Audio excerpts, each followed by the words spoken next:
Good weekend. Ira Epstein with your weekly edition of your financial market wrap-up.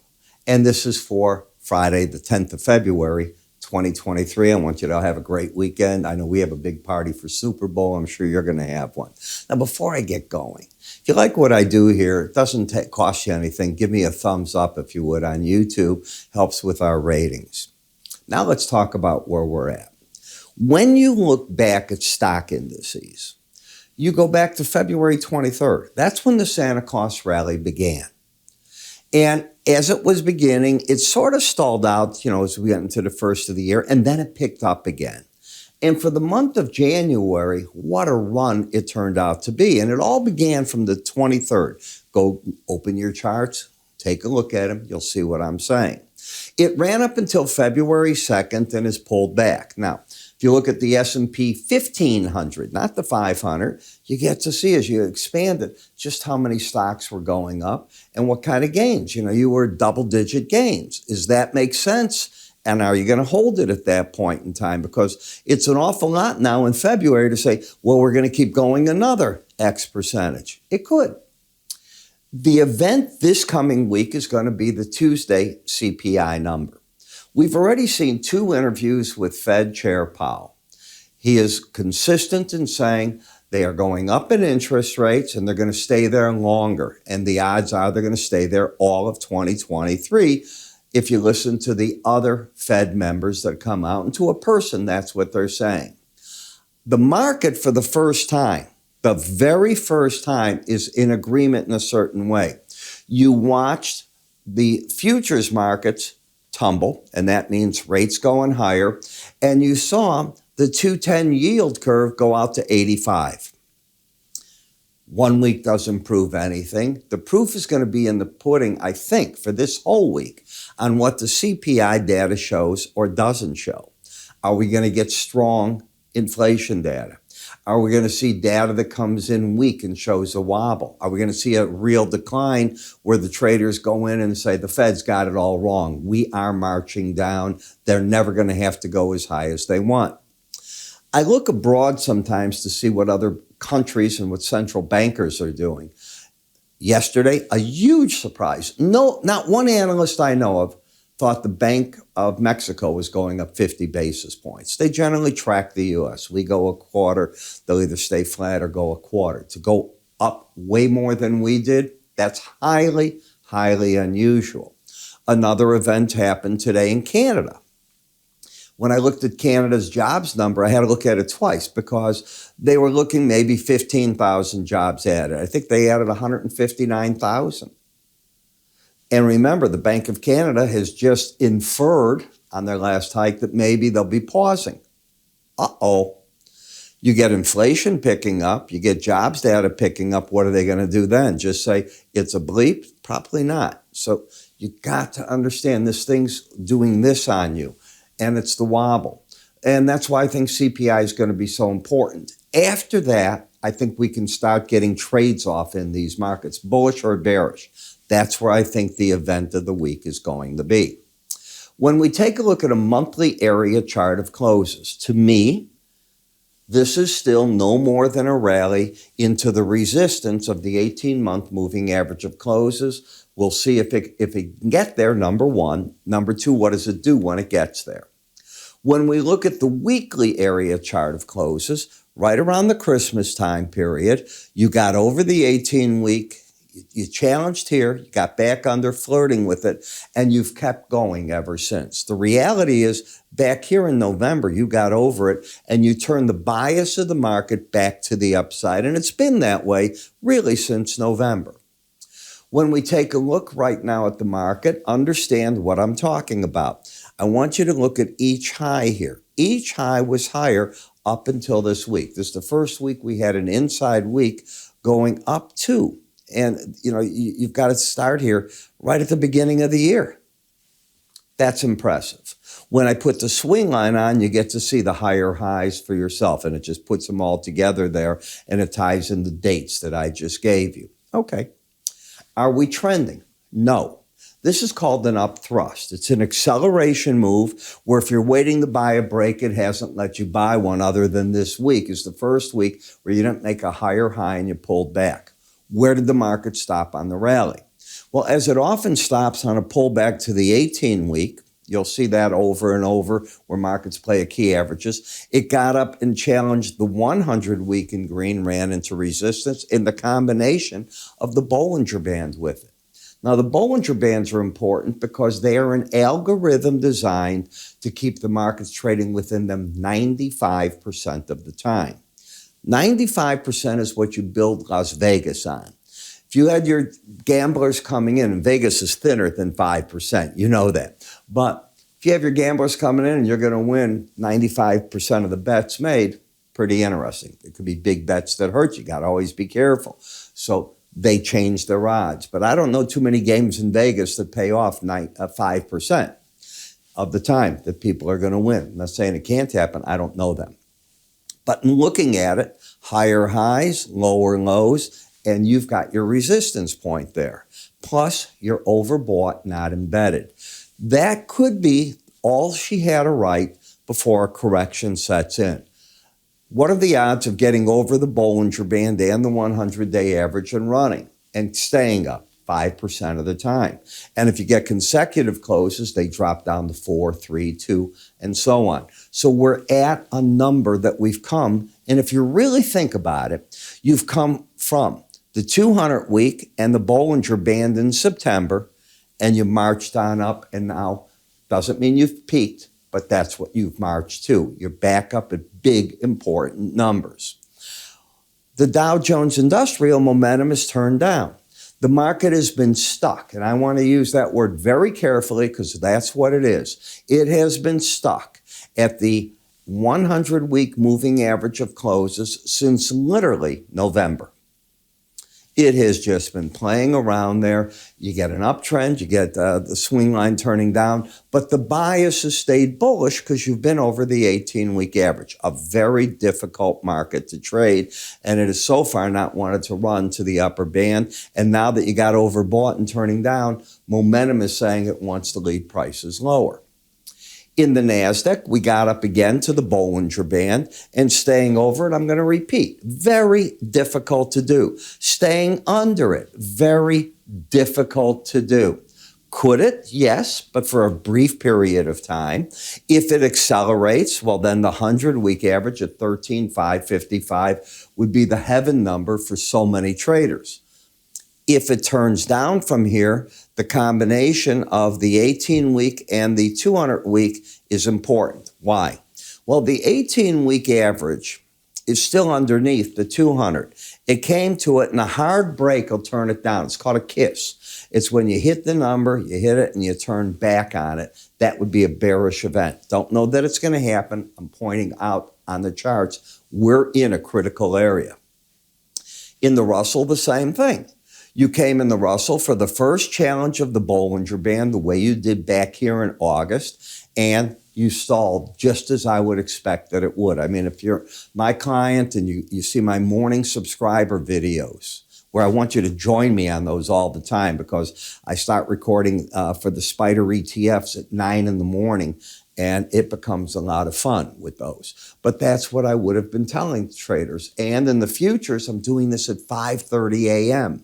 And if it got there, I'm telling you, hey, guys, I think you got to come out of the market, and here's the reasons why.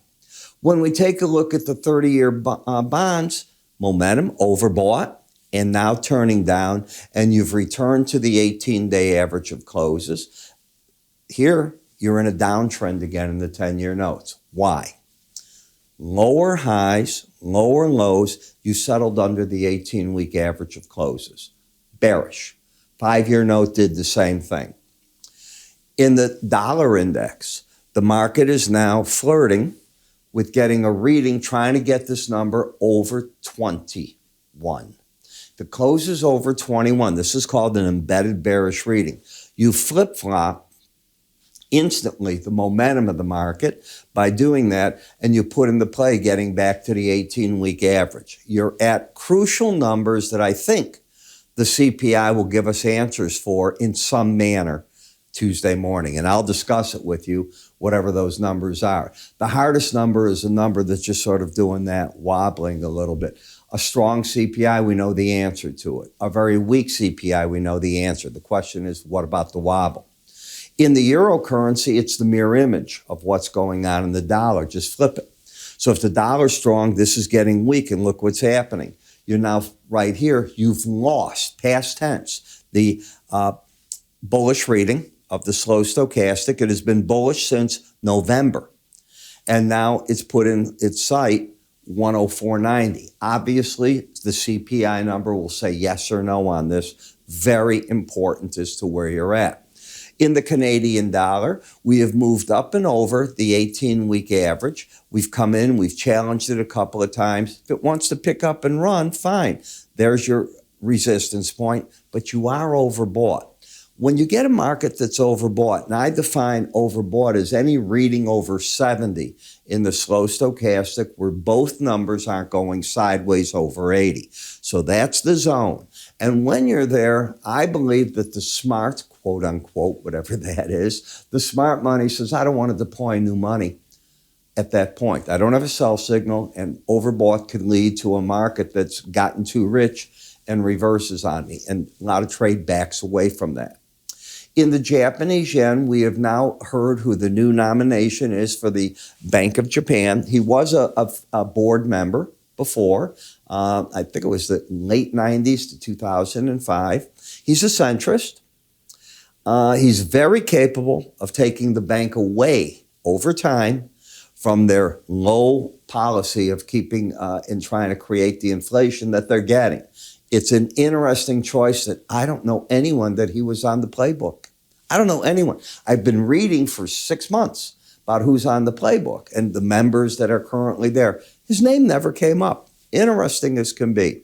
But regardless, you're in a downtrend with upside bias. So overall, it's a bullish market that's getting a break in the market. We'll call it a bull market break that could carry the market back to wherever that 18-week average of closes is. In Bitcoin, you've gotten up to the Bollinger Band. That's right where I'm pointing. It's where I think the pros came out of the market. I'm a pro. That's where I told traders to come out, and now you're finally getting a bit of a break. You know the event that's taking place, by the way, in all the exchanges. Kraken was just fined $30 million by the SEC. They agreed to it. They settled. They're not going to be what they call staking anymore. The next one's Coinbase. They're fully in the site, and they have to make up. And the settlement that was reached with Kraken is they will not do that kind of business in the United States. The SEC cannot control what they do outside of the United States. They'll have divisions that are there, not under the SEC control. Anything in the U.S., they're not doing it. It's a big event. These companies that you take your coin to them and they'll say, let's example, I'll give you 5% money for the time I'm holding your coin. They take 25% of that money. I'm giving you the ball game. Can it be 20%? Can you work out deals? But that's it. Well, that runs afoul. Is it a security you're putting up? What are you putting up? And that's where the SEC got them. The SEC is going to not stop. I have been around as a registered broker since '69, not only in futures, but I've been a stockbroker, owned a stock firm, I owned a commodity firm. And I've seen this game. I see how you weed out the game until you get it of all the disclosures you want. They are right at the top of that list, and this doesn't stop. They don't. They being the what they call crypto exchanges, whatever the vehicle is. I don't know why they call them an exchange, but that's what they call them. They're in the hairs. Do they have enough money to survive the SEC coming after them? Even if they do, the regulations will change the business for the better. I really believe it's for the better. In any case, you're in now crude. Okay, so we had the bullish news from Russia. We have the impact that we see Russia is feeling now from the price caps that are on everything. Russia has 4 clients, basically, that they sell to. They are India, China, I can go on and on. And China's weakened.